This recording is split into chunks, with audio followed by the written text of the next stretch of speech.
At tayo nga ngayon ay magpiprito ng fresh na isda. Nakakahuli lang talaga.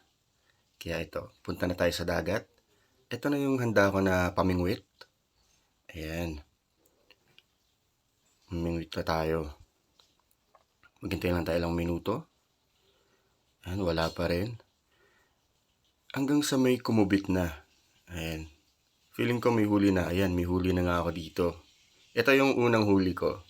Ayan o. Ang laki. Paltukan pa talaga o. Tapos kuhanin na natin. Nakatatlong huli pala ako dito. Ito yung mga nahuli ko. Tapos iuwi na natin. Hugasan natin itong tatlong isda na to. Tapos hiwaan natin para mabilis siya maluto kapag pinrito natin. Ayan, hiwaan natin ng tigda-dalawang hiwa, magkabilang side. Tapos lagyan natin ng asin. Yan lang yung pampalasa sa fresh na isda. Tapos magbuhay tayo ng kalan. Painitin muna natin ang bahagya bago natin ilagay ang mantika. So yan, lagyan na natin yung mantika. At ilagay na natin itong tatlong nahuli ko na isda. Yan, lagyan natin sa mantika.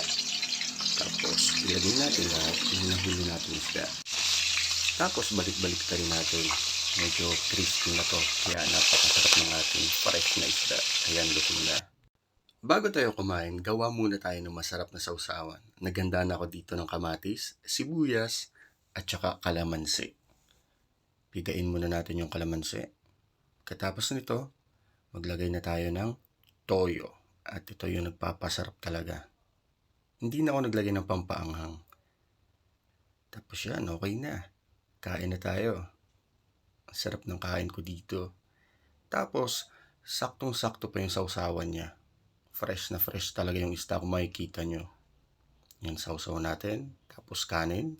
Tapos kamatis. Oo, sarap talaga. Masarap talaga yung isda na kahuhuli lang. Lalo na kung ikaw sarili mo ang humuli ng isda. Ayan o. Ito na lang natira ko.